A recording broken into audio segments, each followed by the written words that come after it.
the gardener and I'm recovering from a cold, which isn't great news. But what is great news is this weekend is the weekend. This is Labour weekend in October here in New Zealand, where I get to plant out my seedlings. The garden has finally dried out. It's been 13 days since the last rain. Oh my gosh, if you didn't see footage or anything of the last rain, check it out here.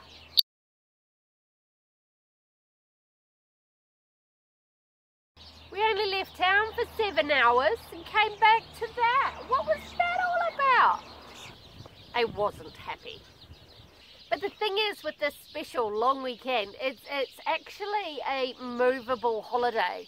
So this year the Labour Day is on the 23rd, next year it's on the 22nd, and the year after it's on the 28th. So it's a whole week away, and a lot can happen to one of these babies in a week. And so I'm thinking at this point, I'm just going to see how we go, whether I plant them out or not, because it's not actually very warm. And these guys have been out overnight now for a couple of nights, so they are used to it. So maybe I will, maybe I won't. I'll keep an eye on the weather forecast. This is the thing, is it's the first date that's it's safe from frost, but it's not the only one. And I've also had here in my garden killing frosts in November. That was a sharp lesson. So half of these are actually backups that I'll just hold back for a little bit to make sure that the ones that do go in the ground are going to be fine. But what I'll start this long weekend with, now that the beds have been prepared, is the structures, the support networks, the skeleton, the framework of my garden. So these, all my plants have something to grow up. It's always better to do this before planting rather than after planting, so the plants don't get harmed. So I'll take you with me as I put up trellis for my cucumber, finally erect my pea trellis. There is a little bit of retrospective trellising going on there, but can't be helped. So somewhere for my tomatoes. Oh, I might even put up some more bunting because that is working brilliantly. So join me this long weekend as I go about the business of sorting out the garden once and for all and letting the season get started. Hooray! Right, let's go. Actually, you can wait.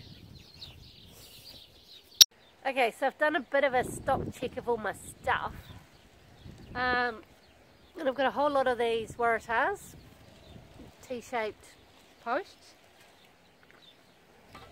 And because I'm not messing around with bamboo anymore, it's just not strong enough, especially when here it's quite windy, as you can see.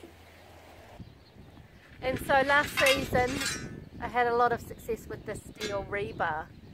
Although I just laid out my Waratahs and my rebar to see where it was going to go. And I had all of these shorter ones left. And I'm like, I can't remember what I used them for. So I went inside and had a look at my photos. And yeah, I don't need these just yet. I use those to support the asparagus as it grows to stop it falling over everywhere.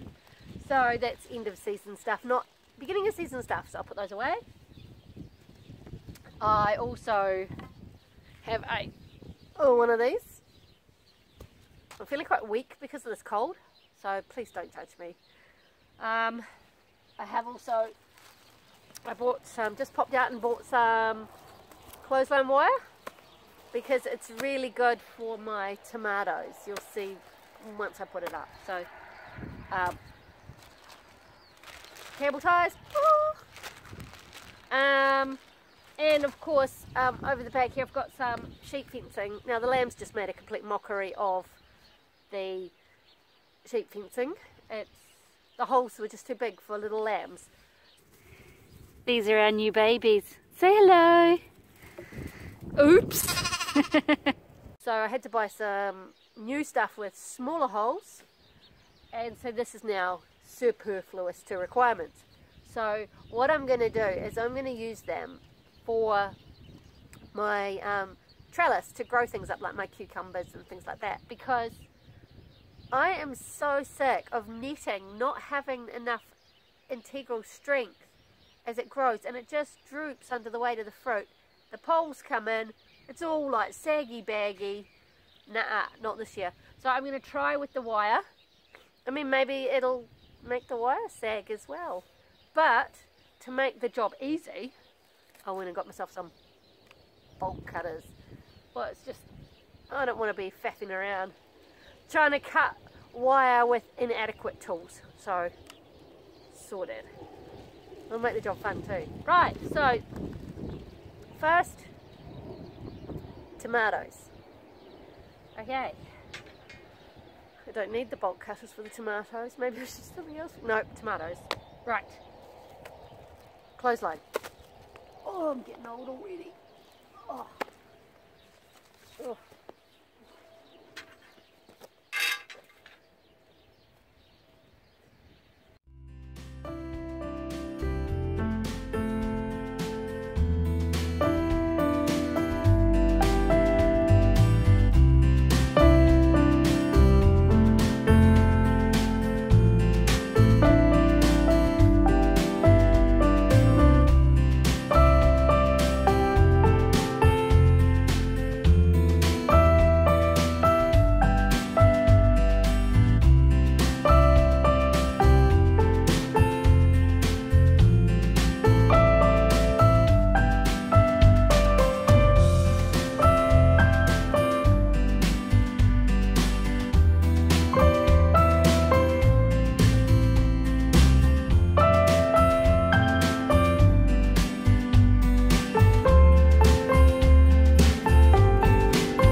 Just the right amount of string. Oh. Right, next.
that is that the tomato frame is up.